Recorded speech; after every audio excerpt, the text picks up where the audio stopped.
50 से देखेंगे। हम FLT 3 को डिस्कस कर रहे हैं। ये वीडियो का पार्ट 2 है। इसमें हम 51 से 100 क्वेश्चन तक कवर करेंगे। देखिए, हमने पिछली वीडियो जो थी उसमें क्वेश्चन नंबर 50 तक हमने उनको डिस्क्रिप्शन, उसकी जो व्याख्या है, देखिए जो व्याख्या है उसको हमने पूरा प्रोवाइड किया है आपके लिए। अब हम क्वेश्चन नंबर 51 से आगे देखेंगे। हम FLT की जो व्याख्या है उसको भी देख रहे हैं साथ में, इसलिए थोड़ा टाइम लग रहा है। इसलिए हमने निश्चित किया है कि एक जो FLT है उसे हम 2 पार्ट में देंगे आपके लिए।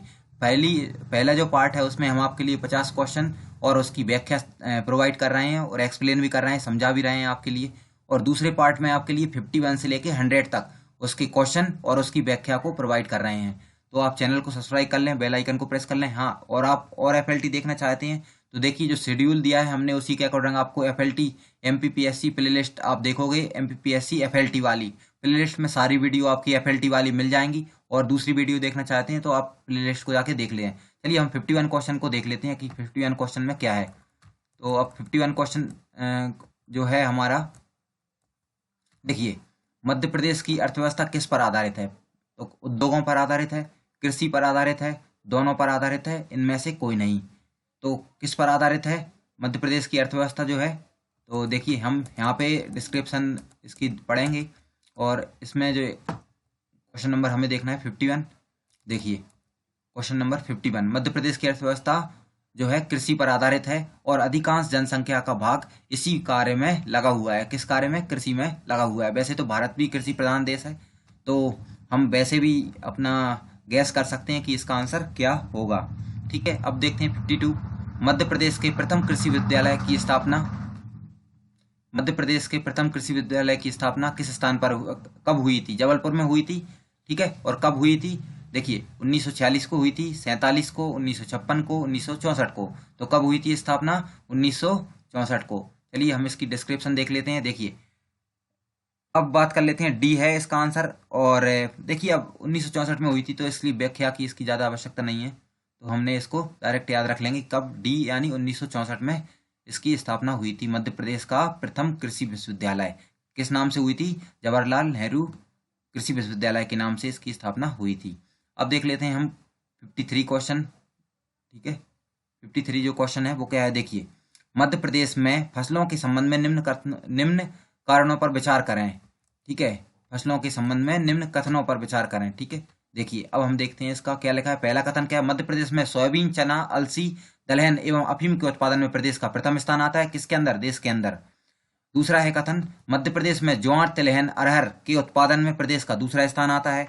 अगला कथन है, मध्य प्रदेश में कृषि विभाग का नाम बदलकर किसान कल्याण एवं कृषि विभाग कर दिया गया है।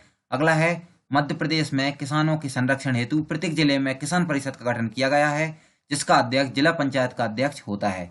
उपरोक्त में से सही कूट का चयन कीजिए। आपको सही देखना है कि ये 4 जो कथन है उनमें से कौन सा सही है। तो देखिए, क्या 1 और 2 सही है, 1, 2, 3 सही है, 1 और 3, 4 सही है, या उपरोक्त सारे सही हैं? तो हम देखेंगे क्वेश्चन नंबर 53 का आंसर। तो इसके आंसर जो है 53 का उपरोक्त सारे ही हमारे सही हैं और विवरण इसकी आवश्यकता नहीं है, क्योंकि विवरण में हमने 4 कथन दिए हैं उसमें सारी व्याख्या आ जाती है। देखिए तो विवरण क्या हो जाएगा हमारा 53 का, कि ये 4 कथन है वो 4 ही सही हैं। 54 को देख लेते हैं अब हम। 54 क्या है हमारा क्वेश्चन? देख लीजिए 54 जी है, कृषि विभाग द्वारा मध्य प्रदेश को कितने कृषि प्रदेशों में विभक्त किया गया है? 5 में, 4 में, 7 में या 12 में? तो कितने प्रदेशों में विभक्त किया गया है? कृषि, देखिए किसके द्वारा? कृषि विभाग के द्वारा। ठीक है, तो कितने प्रदेशों में विभक्त किया गया है? क्वेश्चन नंबर 54 का जो आंसर है हमारा 5। मध्य प्रदेश को कृषि विभाग द्वारा 5 कृषि प्रदेशों में विभक्त किया गया है, जिनमें कौन से हैं? पश्चिम में मालवा प्रदेश, उत्तर में ज्वार गेहूं का प्रदेश तथा चावल गेहूं का प्रदेश, एवं संपूर्ण पूर्वी मध्य प्रदेश जिसे चावल का प्रदेश भी कहते हैं। इस प्रकार से 5 क्षेत्रों में कृषि विभाग द्वारा मध्य प्रदेश को कृषि क्षेत्रों में विभक्त किया गया है। अब हम देखते हैं अगला क्वेश्चन। देखिए क्वेश्चन नंबर जो 55 है, निम्नलिखित में से कौन सा कथन गलत है? कौन सा कथन गलत है? भिंड, मुरैना सरसों उत्पादन के लिए जाने जाते हैं। खंडवा, खरगोन जो है कपास उत्पादन, खंडवा खरगोन में कपास का उत्पादन होता है और कपास को क्या कहते हैं? सफेद सोना कहते हैं। मंदसौर अफीम उत्पादन के लिए जाना जाता है। बुरहानपुर में आम का उत्पादन होता है। तो देखिए इसमें से कौन सा कथन गलत है, तो इसका कथन है डी वाला गलत, क्योंकि बुरहानपुर में जो आम का उत्पादन नहीं होता है, बुरहानपुर में होता है हमारा उत्पादन, केला का उत्पादन बुरहानपुर में होता है। तो कौन सा गलत हो जाएगा, डी वाला इसका हमारा आंसर हो जाएगा। ठीक है, अब हम देखते हैं, देखिए क्वेश्चन नंबर 56, मध्य प्रदेश में गेहूं की सबसे अधिक उपज किस जिले में होती है? गेहूं की सबसे अधिक उपज कहाँ पे होती है? देखिए होशंगाबाद में होती है, उपज की बात चल रही है यहाँ पे ना, और रतलाम में, दतिया में या विदिशा में। तो आंसर क्या हो जाएगा हमारा, सबसे अधिक उपज जो है हमारी कहाँ पे होती है? देखिए 56 का आंसर देखेंगे हम, तो 56 का आंसर हो जाएगा हमारा, देखिए 56 का आंसर क्या हो जाएगा, रतलाम। तो मध्य प्रदेश के रतलाम जिले की उपज दर, दर की दृष्टि से कौन है? रतलाम। और वैसे उत्पादन किसका होता है? होशंगाबाद में होता है वैसे सबसे अधिक उत्पादन की बात करें गेहूं का, लेकिन प्रति हेक्टेयर की बात करें तो क्या किसका नाम आता है? रतलाम जिले का नाम आता है। ठीक है, तो प्रति हेक्टेयर दर से उत्पादन कौन करता है? रतलाम करता है। और उत्पादन की बात करें सबसे अधिक होशंगाबाद में होता है, और गेहूं के भौगोलिक उत्पादन के क्षेत्र में मालवा क्षेत्र का प्रथम स्थान आता है। यानी मालवा में बात करें तो गेहूं का सबसे अधिक उत्पादन हमारा मालवा में होता है। ठीक है, अब हम आते हैं अगले क्वेश्चन पे, 57 पे। देखिए 57 क्वेश्चन है, मध्य प्रदेश का सोयाबीन उत्पादन में प्रथम स्थान आता है, तो तो प्रदेश के किस जिले में एशिया का सबसे बड़ा सोयाबीन कारखाना लगाया गया है? तो कहाँ पे लगाया गया है हमारा? इसका आंसर क्या हो जाएगा, उज्जैन में लगाया गया है। ठीक है, कहाँ पे लगाया गया है? उज्जैन में। तो इसका आंसर देख लेते हैं हम, देखिए कहाँ पे लगाया गया है, इस उज्जैन में एशिया का सबसे बड़ा सोयाबीन कारखाना है। इंदौर में राष्ट्रीय सोयाबीन अनुसंधान केंद्र है। इंदौर में क्या है? राष्ट्रीय सोयाबीन अनुसंधान केंद्र इंदौर में मिलेगा आपके लिए। और एशिया का सबसे बड़ा सोयाबीन कारखाने की बात करें तो वो हमें मिलेगा उज्जैन जिले में देखने को मिलेगा। क्वेश्चन नंबर 58 को देख लेते हैं। देखिए निम्न कथनों में से कौन सा गलत है? गलत कथन को हमें इसमें देखना है। बालाघाट जिले में सर्वाधिक चावल का उत्पादन होता है, क्या यह बात सही है? धान अनुसंधान केंद्र बड़वानी में है, क्या ये सही है? मक्का का सर्वाधिक उत्पादन, क्षेत्रफल एवं उत्पादकता सबसे अधिक छिंदवाड़ा जिले में पाई जाती है, और बाजरा रबी की फसल है। तो 58 का हमारा क्या आंसर हो जाएगा? 58 का आंसर हो जाएगा हमारा डी वाला। क्या हो जाएगा आंसर हमारा कि बाजरा जो है रबी की फसल नहीं है बल्कि खरीफ की फसल है, मोटे अनाज के अंतर्गत आती है। इसे गरीबों के अनाज की संज्ञा भी दी जाती है। तो क्वेश्चन बन सकता है गरीबों की अनाज की संज्ञा किसी को दी जाती है? तो बाजरे को दी जाती है। और कौन सी फसल है ये? खरीफ की फसल है। अब देखते हैं 59। देखिए हमें क्या करना है? सुमेलित करना है। यहाँ पे सुमेलित लिखा है, सुमेलित कीजिए। मध्य प्रदेश के संबंध में सर्वाधिक मूंगफली उत्पादन किस जिले में होता है? गांजा उत्पादन किस जिले में होता है? सर्वाधिक आलू उत्पादन किस जिले में होता है? सर्वाधिक सरसों उत्पादन कहाँ पे होता है? और सर्वाधिक कपास उत्पादन कहाँ होता है? तो हमें देखिए सर्वाधिक गांजा उत्पादन तो आपको पता ही है कहाँ पे होगा, खंडवा में होता है। सर्वाधिक आलू की बात करें इंदौर में हो जाता है। सरसों की बात करें तो कहाँ पे हो जाता है? भिंड मुरैना हो जाता है। कपास की खंडवा खरगोन हो जाते हैं। तो अब एक कौन बच गया? देखिए मूंगफली उत्पादन के लिए क्या क्या हो जाएगा हमारा? खरगोन हो जाएगा। ठीक है, तो इस तरीके से आप यहाँ पे आंसर देख सकते हैं कि कौन सा आंसर आएगा। ठीक है, अब हम बात करते हैं 60, क्वेश्चन नंबर 60 जो है, मानव विकास सूचकांक में निम्नलिखित में से किसे शामिल नहीं किया जाता है? शिक्षा को, जीवन स्वास्थ्य या जीवन प्रत्याशा को, प्रति व्यक्ति आय को, या गरीबी को? तो मानव विकास सूचकांक में हम किसको शामिल नहीं करते हैं उसको हमें आंसर बताना है। तो किसको नहीं करते हैं हम? गरीबी को मानव विकास सूचकांक में शामिल नहीं करते हैं। तो 60 का आंसर हमारा क्या हो जाएगा यहाँ पे? देखिए 60 का आंसर हमारा क्या हो जाएगा? डी, यानी मानव विकास सूचकांक विकास का आधार इसके अंतर्गत शिक्षा, जीवन स्वास्थ्य, प्रति व्यक्ति आय आदि संकेतों का प्रयोग किया जाता है। और ये वाला जो क्वेश्चन है MPPSC में आ चुका है। ठीक है, अगला क्वेश्चन देखते हैं हम। मध्य प्रदेश तथा भारत में 10 की जनसंख्या वृद्धि कितने प्रतिशत रही है? मध्य प्रदेश की कितनी है और भारत की कितनी रही है? देखिए मध्य प्रदेश में रही है 20.3 और भारत में रही है कुल 17.7%। तो हमारा आंसर क्या हो जाएगा इसका? ए हमारा सही आंसर इसका हो जाएगा। अब हम देख लेते हैं, देखिए क्वेश्चन नंबर 62 वाला, चंबल घाटी परियोजना 1954 में शुरू हुई थी। देखिए एक क्वेश्चन यहाँ से क्वेश्चन में ही क्वेश्चन बन रहा है हमारा कि चंबल घाटी योजना कब शुरू हुई थी? तो 1954 को, 1954 को शुरू हुई थी। जिससे मध्य प्रदेश में कितनी भूमि सिंचित होती है? कितनी भूमि होती है सिंचित? किससे? चंबल घाटी परियोजना से। तो चंबल घाटी परियोजना से कितनी भूमि सिंचित होती है? तो हम देख लेते हैं क्वेश्चन नंबर 62 का आंसर। देखिए कितनी होती है हमारी? तो कितनी भूमि सिंचित होती है हमारी इसकी, तो ये होती है हमारी 2.5 लाख हेक्टेयर। तो 2.5 लाख हेक्टेयर के समथिंग हमारी भूमि किससे सिंचित होती है, नर्मदा परियोजना और उसकी जो सहायक परियोजनाएं चल रही हैं उनसे होती है। और इस परियोजना की बात करें, चंबल जो परियोजना है, सॉरी नर्मदा नहीं, चंबल परियोजना, तो 3 चरणों में इसको संपन्न किया गया था और शुरू कब हुई थी, 1954 में हमारी ये शुरू हुई थी। अब हम देख लेते हैं 63 वाला क्वेश्चन क्या है। देखिए, निम्नलिखित में से कौन सा बांध चंबल नदी पर नहीं बना है। तो कौन सा बांध है जो चंबल नदी पर नहीं है, तो देखिए, गांधी सागर बांध चंबल नदी पर है, राणा प्रताप सागर बांध चंबल नदी पर है, जवाहर सागर बांध चंबल नदी पर है। तो ये कौन सा बांध है, और डी इनमें से कोई नहीं। तो हमारा आंसर क्या हो जाएगा, 63 का डी हो जाएगा, क्योंकि तीनों बांध जो है चंबल नदी पर बने हुए हैं। देखिए, गांधी सागर बांध 1960 में बना था। इसके बाद राणा प्रताप और जवाहर सागर बांध भी चंबल नदी पर बनाए गए हैं। ठीक है, तो इसे भी हमें याद रखना है। अब 64 क्वेश्चन नंबर को देख लेते हैं। देखिए क्या लिखा है। देखिए, मध्य प्रदेश के आर्थिक विकास में योगदान देने वाली सर्वाधिक बहुउद्देशीय परियोजनाएं निम्नलिखित में से किस नदी पर बनाई गई हैं। मतलब सबसे अधिक परियोजनाओं की बात कर रहे हैं कि किस नदी पर सबसे अधिक परियोजनाएं बनी हैं। क्या चंबल पे बनी है, नर्मदा, सोन, या इनमें से कोई नहीं। तो देखिए, किस पे बनने वाली हैं, सिंपल सी बात है, मध्य प्रदेश की सबसे बड़ी जो नदी है नर्मदा, तो इस पर ही बनेंगी।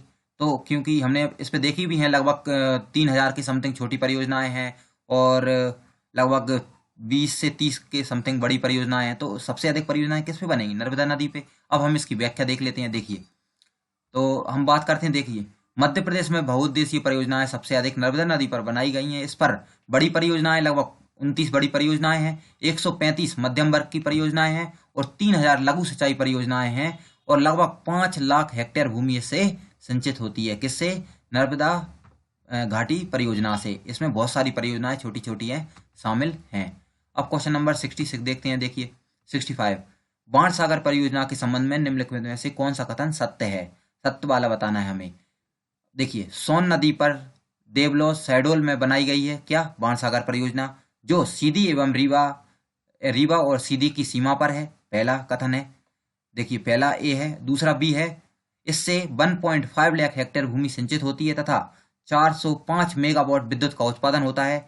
दोनों सही हैं, इनमें से कोई नहीं। तो दोनों ही इसके आंसर हमारे सही हो जाएंगे। क्या आंसर हो जाएगा 66 का, दोनों ही आंसर सही हैं। अब देख लीजिए, व्याख्या की जरूरत इसलिए नहीं है क्योंकि कथन में ही सारी व्याख्या वहां पे हमें मिल गई है। तो 65 के बाद हम देखते हैं अगला क्वेश्चन। बारगी परियोजना के संबंध में निम्नलिखित में से कौन सा कथन जो है वो गलत है। बारगी परियोजना के संबंध में, बारगी नदी परियोजना बारगी नदी पर जबलपुर में है, पहला क्वेश्चन है। दूसरा है, लक्ष्मीबाई सागर परियोजना के नाम से भी इसे जाना जाता है। अगला है हमारा क्या, अगला है हमारा, वर्तमान में 9.5 हजार हेक्टेयर भूमि सिंचित होती है इससे, जबकि 1.5 लाख जो भूमि है पहले इससे सिंचित होती थी 1.5 लाख की समथिंग, और अभी कितनी होती है 9,500 हेक्टेयर भूमि। क्या ये बात सारी सही है। तो आंसर क्या हो जाएगा इसका, हम देखते हैं। 66 का आंसर हो जाएगा हमारा बी।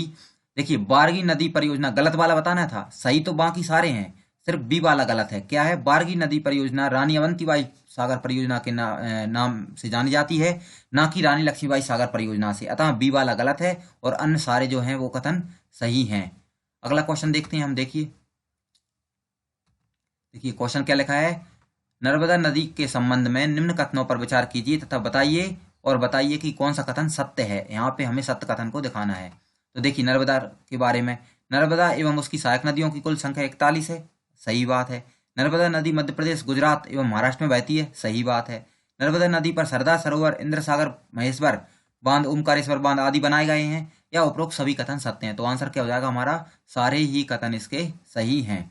तवा परियोजना जिससे 3.3 लाख हेक्टेयर भूमि सिंचित होती है, मध्य प्रदेश के किस जिले में आती है। तवा परियोजना के विषय में बताना है, जबलपुर में, होशंगाबाद में, शहडोल में या खंडवा में। तो तवा परियोजना हमारी कहाँ पे आती है। देखिए, तवा परियोजना आती है हमारी, देखिए कौन सा है हमारा तवा परियोजना वाला, 68। तो इसका आंसर क्या जाएगा, होशंगाबाद जिले में आती है और इससे लगभग 3.3 लाख हेक्टेयर भूमि सिंचित होती है, परंतु वर्तमान में इससे 2.47 लाख हेक्टेयर भूमि ही सिंचित होती है। जब ये बनी थी तब होती थी इससे 3.3 लाख हेक्टेयर भूमि सिंचित होती थी। अगला क्वेश्चन देखते हैं हम। देखिए, मध्य प्रदेश की कुल विद्युत उत्पादन क्षमता कितनी है 2017 के अनुसार, लगभग बतानी है हमें। तो 17,500 मेगावाट है, 25,000 मेगावाट है, या 12,500 मेगावाट है, या इनमें से कोई नहीं। तो 2017 में लगभग जो मध्य प्रदेश की विद्युत उत्पादन क्षमता है वो हो गई थी 17,500 मेगावाट। कितनी हो गई थी? 17,500 मेगावाट। चलिए हम इसका आंसर देख लेते हैं। तो आंसर क्या हो जाएगा हमारा? लगभग 17,766 मेगावाट थी, तो हम बोल सकते हैं 17,500 मेगावाट के समथिंग। और जो इसमें निरंतर 2017 से ही वृद्धि जारी है और वृद्धि इसमें हो रही है। अब देख लेते हैं क्वेश्चन नंबर 70 जो है उसका। देखिए, क्वेश्चन नंबर 70 का हमारा क्या आंसर है? देखिए, विंध्याचल ताप विद्युत केंद्र कहाँ पर है और कितनी विद्युत का उत्पादन होता है? पेंच कहाँ पे है? पेंच ताप विद्युत गृह, और कितना बिजली का उत्पादन होता है? सतपुड़ा कहाँ पे है? कितना होता है? संजय गांधी ताप विद्युत केंद्र कहाँ पे है और कितना उत्पादन होता है? तो देखिए, हम इसको आराम से देख सकते हैं। विंध्याचल ताप विद्युत केंद्र कहाँ पे हो जाएगा हमारा? देखिए, विंध्याचल हो जाएगा हमारा कहाँ पे? जो है हमारा, देखिए, पेंच की बात करें, पेंच छिंदवाड़ा में मिलता है। सतपुड़ा मिलता है बैतूल में। गांधी सागर बात करें तो उमरिया में होता है। तो विंध्याचल का क्या हो जाएगा? ए वाला हो जाएगा हमारा। क्या हो जाएगा? ए यानी खंडवा हो जाएगा इसका आंसर। देखिए, अभी तो संत सिंगाजी बात करें हैं, तो देखिए विंध्याचल सिंगरौली में हो जाएगा, है ना। संत सिंगाजी आता है खंडवा में, ठीक है। तो इस तरीके से आप इनका आंसर यहाँ पे देखें, आंसर देखें और सही कर सकते हैं, ठीक है। अब आते हैं 71 पे। मध्य प्रदेश की ऊर्जा राजधानी के रूप में किस जिले को जाना जाता है? देखिए, पहले तो ऊर्जा राजधानी क्या थी? सीधी थी, लेकिन 2010 में ऊर्जा राजधानी किसको बना दिया गया है? सिंगरौली को बना दिया गया है। तो आंसर क्या हो जाएगा हमारा? सिंगरौली। बीना ताप विद्युत गृह किस जिले में स्थित है? बीना ताप विद्युत गृह देखिए कहाँ पे है? बीना ताप विद्युत गृह है जो हमारा, वह है सागर जिले के अंतर्गत आता है। आपने सुना होगा बीना में एक तेल रिफाइनरी लगी थी और जिसमें ओमान देश के सहयोग से जिसे स्थापित किया गया था। तो उस क्वेश्चन को भी आप याद रख सकती हैं, ठीक है। आगे आते हैं हम। मध्य प्रदेश का सबसे बड़ा कोयला उत्पादक क्षेत्र कौन सा है? देखिए, सबसे बड़ा बताना है हमें, ठीक है। सबसे बड़ा कौन सा है? देखिए, सोहागपुर है, उमरिया है, सतपुड़ा है, या इनमें से कोई नहीं। तो 73 का आंसर क्या हो जाएगा हमारा इसका? देखिए, 73 का हमारा आंसर हो जाएगा इसका,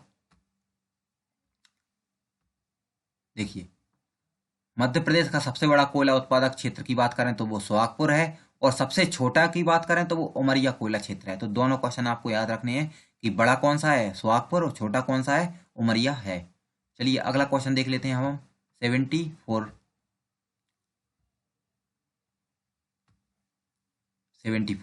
देखिए, मध्य प्रदेश विद्युत मंडल की स्थापना कब हुई थी? मध्य प्रदेश विद्युत मंडल की स्थापना कब हुई थी?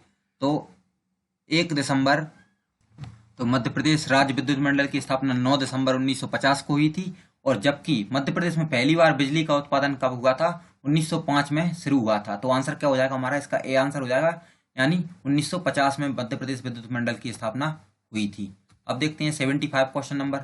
मध्य प्रदेश में पहला पवन ऊर्जा संयंत्र किस जिले में लगा था? पहले पवन ऊर्जा संयंत्र कहाँ पे लगा था? तो पहला कहाँ लगा था? हमारा लगा था यहाँ पे, जो पहला पवन ऊर्जा संयंत्र लगा था वो हमारा लगा था, देखिए, जो लगा था हमारा देवास के, देखिए अभी इसका आंसर देखते हैं। देवास के जो जाम गोदरानी, यहाँ पे जाम गोदरानी लिखा है, उस वहाँ पे लगाया गया था क्या? प्रदेश का पहला पवन ऊर्जा संयंत्र कहाँ पे लगाया गया था? देवास जिले के जाम गोदरानी जगह पर लगाया गया था। अब देखते हैं हम क्वेश्चन नंबर 76 देख लेते हैं। देखिए, मध्य प्रदेश का एकमात्र गैस आधारित विद्युत गृह कहाँ पे है? देखिए, भांडेर था। कहाँ था? भांडेर। और कहाँ पे था? भांडेर दतिया के अंतर्गत आता है। तो ये भी हमें याद रखना है, ठीक है। और ऑप्शन क्या दिए थे? भांडेर, देवलोध, भोपाल, और इनमें से कोई नहीं, ठीक है। अगला क्वेश्चन देख लेते हैं हम। देखिए, तो इसके विषय में अगर देखिए अब इसका डिस्क्रिप्शन और देख लें थोड़ा सा हम। देखिए क्या हो जाएगा? मध्य प्रदेश का एकमात्र गैस आधारित विद्युत गृह भांडेर दतिया ग्वालियर में स्थित है, जबकि जिसकी विद्युत उत्पादन क्षमता 300 मेगावाट है। कितनी थी इसकी विद्युत उत्पादन क्षमता? 300 मेगावाट। अगला क्वेश्चन है हमारा, मध्य प्रदेश का प्रथम ताप विद्युत गृह चांदनी किस जिले में था? देखिए, पहला क्वेश्चन बन गया मध्य प्रदेश का प्रथम ताप विद्युत गृह कौन सा है, तो वो हो गया चांदनी। अब यहाँ पे बनता है, देखिए, कि किस जिले में है, तो चांदनी है कहाँ पे, बुरहानपुर के अंतर्गत आता है। अब इसकी व्याख्या देख लेते हैं हम। देखिए मध्य प्रदेश का प्रथम विद्युत ग्रह चांदनी ताप विद्युत ग्रह नेपानगर बुरहानपुर में स्थापित किया गया है, तो इसे हमें याद रखना है। अब आते हैं क्वेश्चन नंबर 78। देखिए मध्य प्रदेश के लगभग कितने भाग का विद्युतीकरण हो चुका है, तो मध्य प्रदेश में लगभग 97% जो भाग है उसका विद्युतीकरण हमारा कंप्लीट हो चुका है, तो इसको हमें याद रखना है। अब हम देखते हैं, देखिए चलो इसकी व्याख्या आप देख लेते हैं। तो 97% हो चुका है लगभग, है ना, इसको हमें याद रखें, यानी 97% मध्य प्रदेश का भाग ऐसा है जहां बिजली पहुंच चुकी है। अब हम देखते हैं अगला क्वेश्चन। देखिए क्या है, मध्य प्रदेश में ऊर्जा विकास निगम की स्थापना कब की गई थी? ऊर्जा विकास निगम की स्थापना कब हुई थी? 1982 में, 75 में, 1956 में या 1948 में? तो इसका 79 का हमारा आंसर हो जाएगा। देखिए 1982 में, अगस्त 1982 में मध्य प्रदेश में ऊर्जा विकास निगम की स्थापना हुई थी, और जबकि राज्य में विद्युत प्रदाय अधिनियम, यानी विद्युत प्रदान करने के लिए जो अधिनियम कब आया था, 10 सितंबर 1948 को लागू किया गया था। अगला क्वेश्चन देखते हैं हम, क्वेश्चन नंबर जो 80 है, 80 नंबर का। क्या लिखा है, मध्य प्रदेश में ग्रामीण विद्युतीकरण की स्थापना कब हुई थी? 1948 में, 1960 में, 1985 में, 1995 में? कब हुई थी? 1900 ग्रामीण विद्युतीकरण की स्थापना पूछ रहे हैं, तो क्या जो 80 वाला है उसका आंसर है हमारा 1960, यानी जिसका उद्देश्य क्या था, राज्य में ग्रामीण विद्युतीकरण की स्थापना 1960 में हुई थी, जिसका उद्देश्य गांवों गांवों तक बिजली पहुंचाना था। अब देखते हैं हम क्वेश्चन नंबर 81। देखिए मध्य प्रदेश राज्य विद्युत निगम की स्थापना कब की गई थी? 1961 में, 1980 में, 1975 में, 1956 में? कब की गई थी इसकी स्थापना? 81 का आंसर देख लेते हैं। देखिए हम 81 का आंसर क्या हो जाएगा हमारा, देखिए 81 का आंसर ए होगा, यानी राज्य विद्युत निगम की स्थापना हुई थी 1961 में, जबकि मध्य प्रदेश लघु उद्योग निगम की स्थापना हुई थी 1969 में। तो ये क्वेश्चन भी पीएससी में पूछा जा चुका है, तो आप इसे भी याद रखें। अब हम देखते हैं अगला क्वेश्चन। देखिए क्या है अगला क्वेश्चन हमारा, कि मध्य प्रदेश में पंचवर्षीय योजनाओं का विधिवत प्रारंभ कब से माना जाता है? क्वेश्चन पिछली बार भी आया था, मतलब इससे पहले जो पीएससी हुई थी वो आया था कि कब से प्रारंभ माना जाता है पंचवर्षीय योजना का। तो पंचवर्षीय योजनाओं का तो शुरुआत हुई थी 1956 से ही प्रारंभ माना जाता है। ठीक है, तो हमें याद रखना है क्या हो जाएगा इसका, 1956 आंसर हो जाएगा। अगला क्वेश्चन है हमारा, मध्य प्रदेश के कितने उद्योग केंद्रों को केंद्रीय उद्योग का दर्जा दिया गया है? कितने हैं ऐसे उद्योग क्षेत्र? तो ऐसे 6 हैं जिनको केंद्र के उद्योग का दर्जा दिया गया है। तो कैसे याद रख सकते हैं इन्हें? देखिए यहाँ पे हम 6 उद्योग केंद्र कौन कौन से हैं देख लिए।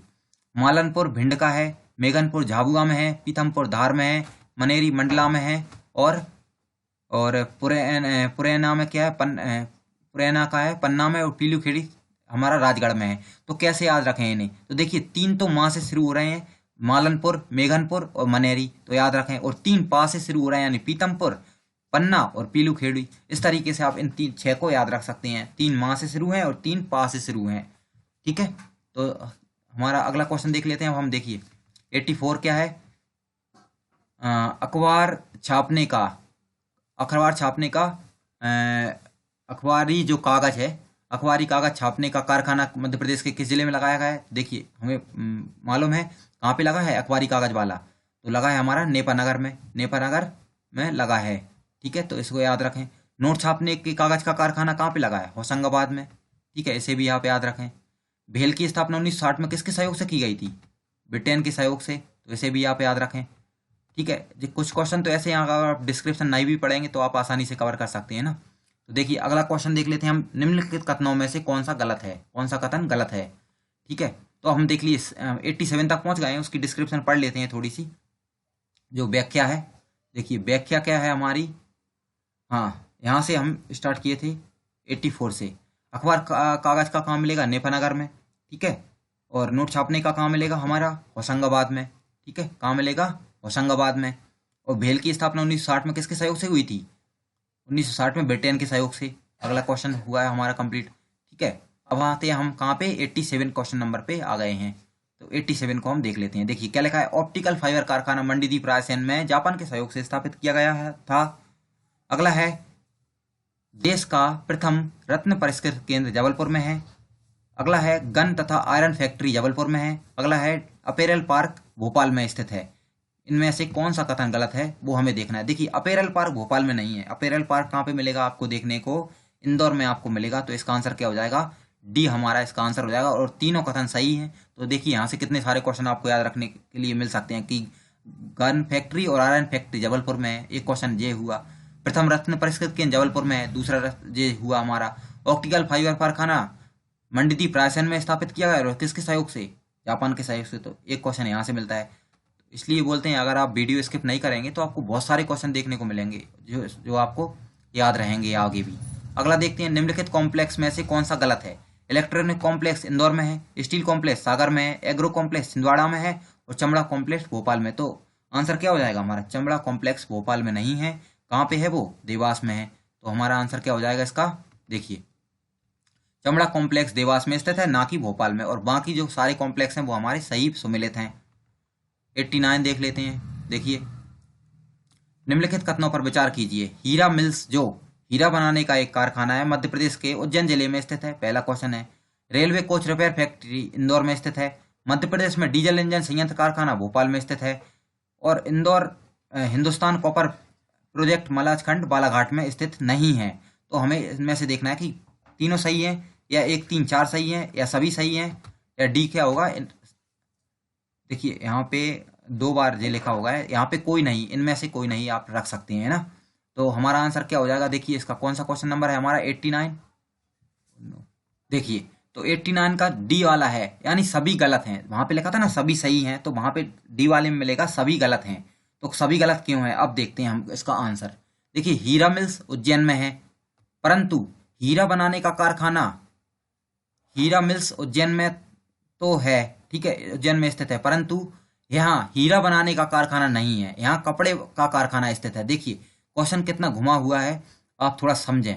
हीरा मिल्स जो हीरा बनाने का कारखाना है मध्य प्रदेश के उज्जैन में स्थित है। देखिए उज्जैन में तो है, सही बात है, लेकिन यहाँ पे हीरा नहीं बनते, यहाँ पे क्या बनते हैं? सूती वस्त्र का कारखाना है यहाँ पे।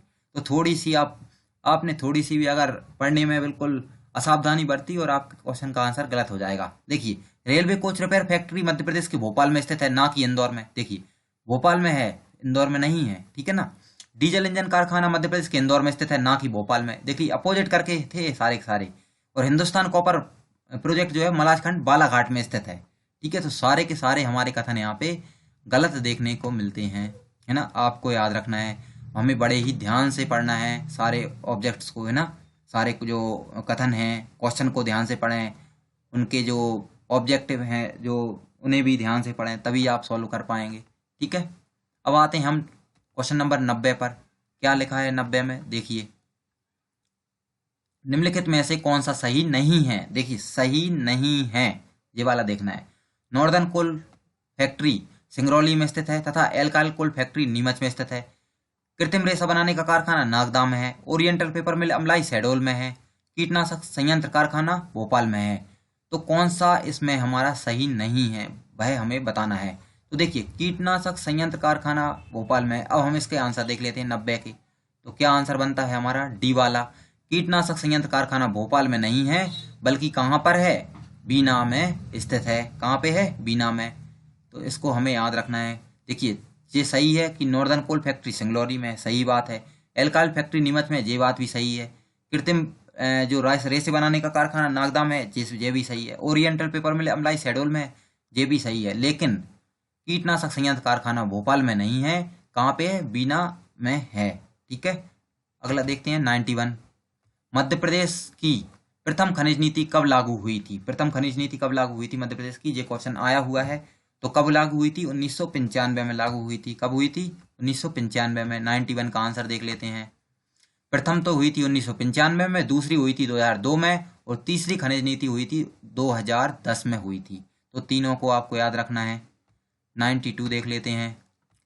देखिए मध्य प्रदेश खनिज विकास निगम की स्थापना कब हुई थी? तो कब हुई थी? 1956 में, 62 में, 95 में, या कितना? 85 में। तो इसका आंसर क्या है हमारा? 92 का हमारा आंसर हो जाएगा यहाँ पे। देखिए 1962 मध्य प्रदेश में खनिज विकास निगम की स्थापना हुई थी, 1962 में हुई थी, ठीक है। अब 93 देख लेते हैं। आप वीडियो के फर्स्ट पार्ट को ज़रूर देखें। हम सारी FLT आपको यूट्यूब के माध्यम से प्रोवाइड कर देंगे। आप चैनल को सब्सक्राइब कर लें, बेल आइकन को प्रेस कर लें, जैसे आपको मालूम चल जाए कि FLT डल चुकी है। और सारी FLT को हम इस टाइप से बना रहे हैं जिससे आपको किसी भी जो क्वेश्चन है वो कहीं से भी किसी भी टाइप में पूछ सकते हैं, तो वो भार ना हो। हमारी पूरी कोशिश यही है। आप टेलीग्राम को ज्वाइन कर लें, जिससे आपको इस पेपर की PDF वगैरह मिल जाएगी वहाँ से, ठीक है। तो चलिए हम देख लेते हैं 93 जो क्वेश्चन नंबर है उसमें क्या है। निम्नलिखित में से गलत कुछ चुनिए, कौन सा गलत है उसको देखना है। जिप्सम का उत्पादन रीवा में होता है, ग्रेफाइट का बैतूल में, यूरेनियम का ग्वालियर में और हीरे का पन्ना जिले में होता है। तो कौन सा हमारा इसमें जो है गलत है उसको दिखाना है हमें। तो देखिए 93 का आंसर क्या हो जाएगा। देखिए यूरेनियम का उत्पादन शहडोल में होता है, ग्वालियर में नहीं होता है, जबकि अन्य सभी सही हैं। अब अन्य कौन कौन से सही हैं देखिए। जिप्सम को आप याद रख लें, जिप्सम का कहाँ मिलेगा आपको, रीवा में। ग्रेफाइट बैतूल में होता है और हीरे का पन्ना, तो इनको आपको याद रखना है। और यूरेनियम कहाँ हो जाएगा, शहडोल हो जाएगा, ग्वालियर नहीं है। तो आंसर क्या होगा इसका, सी वाला हो गया। 94 देख लेते हैं। देखिए 94 का क्या है हमारा, मध्य प्रदेश निम्नलिखित में से किस देश को लोहा का निर्यात नहीं करता है। ठीक है, किसको नहीं करता है लोहे का निर्यात, जर्मनी को, जापान को, अमेरिका को, या इनमें से कोई नहीं। लोहे का पूछा है यहाँ पे, ठीक है। तो आंसर क्या हो जाएगा, मध्य प्रदेश लोहे का निर्यात जो है जर्मनी जापान को करता है, जबकि अमेरिका को केवल मैग्नीज का निर्यात करता है, लोहे का नहीं। तो आंसर क्या हो जाएगा इसका, सी वाला इसका आंसर हो जाएगा कि अमेरिका को मध्य प्रदेश लोहे का निर्यात नहीं करता है। क्या आंसर होगा इसका, सी वाला। 95 देख लेते हैं और FLT भी खत्म होने वाली है। चलिए देखते हैं, मध्य प्रदेश द्वारा मैग्नीज का निर्यात निम्नलिखित में से किन किन देशों को किया जाता है। तो अभी देखे थे हमने किस किस को किया जाता था मैग्नीज का निर्यात, किसको करते हैं, अमेरिका को, रूस को, जर्मनी और ब्रिटेन दोनों को करते हैं। तो सी वाला इसका आंसर हो जाएगा 95 का। क्या हो जाएगा, सी आंसर हो जाएगा हमारा। 96 देख लेते हैं। मध्य प्रदेश में वर्तमान में कितने जिले हैं। सिंपल सा क्वेश्चन है, ऐसे ही आपको नॉलेज के लिए। कितने जिले हैं अभी, 52 आंसर हो गया। इसको देखने की जरूरत ही नहीं है। हाँ, कौन कौन से जिले बने हैं, कब बने हैं, उसकी जानकारी जरूर आप यहाँ से मिल जाएगी। देखिए 52 जिले हैं, 2 नए जिले मिले हैं। आगर मालवा बना था 16 अगस्त 2013 को, निवाड़ी बना है 1 अक्टूबर 2018 को। तीसरा जो 53 बदला है वो भी प्रस्तावित है, लेकिन अभी बना नहीं है, जब बनेगा तब बताएंगे आपको, ठीक है। कहाँ है, नागदा है, ठीक है। जब बनेगा और आ जाएगा रिकॉर्ड में तो हम बताएंगे आपको। कील तथा तार बनाने का कारखाना मध्य प्रदेश के किस जिले में है। तो विदिशा जिले में है। कहाँ पे है, विदिशा में, आपको याद रखना है। 99 देख लेते हैं। भारतीय जनसंख्या का द ग्रेट डिवाइडर ईयर किस वर्ष को कहा जाता है। Very very most question PSC में पूछा गया है कि महान विभाजक, जनसंख्या का महान विभाजक जो वर्ष है वो कौन सा है। 1921 है, 1987, 1931 है या 2000 है। तो कौन सा हो जाता है हमारा 99 का आंसर। 99 का हो जाएगा हमारा आंसर ए वाला। क्या हो जाएगा, ए। तो महान विभाजक किसको कहते हैं, 1921 के दशक को कहते हैं। इसमें जनसंख्या की जो है गिरावट दर्ज की गई थी, कितनी, -0.39% गिरावट हुई थी। उसके बाद 1911 से 1921 तक इसको महान विभाजक या महान जनसंख्या विभाजक या ग्रेट डिवाइडर ईयर के नाम से इसको जानते हैं। और महान विभाजक दशक के नाम से किसको जानते हैं, 1921 से 1911 से 1921 को जानते हैं। जो हमारा लास्ट क्वेश्चन है इस FLT का वो है हमारा, मध्य प्रदेश उद्योग विकास निगम किस जो एम्पोरियर है वो किस नाम से चलाता है। तो मेरेक नैनी के नाम से चलाता है। इसको भी आपको याद रखना है। अगली FLT जो है 10 तारीख को है। आप चैनल को सब्सक्राइब कर लें, बेल आइकन को प्रेस कर लें। आपके लिए जैसे कि आप कमेंट कर सकते हैं कि एक ही वीडियो में चाहे 2 घंटे की बने, कि एक ही वीडियो में पूरी FLT कंप्लीट कराएं इसकी क्वेश्चन के आंसर की शायद, तो हम वैसा करा देंगे। कमेंट करके बताएं। और वीडियो देखने के लिए थैंक यू, धन्यवाद।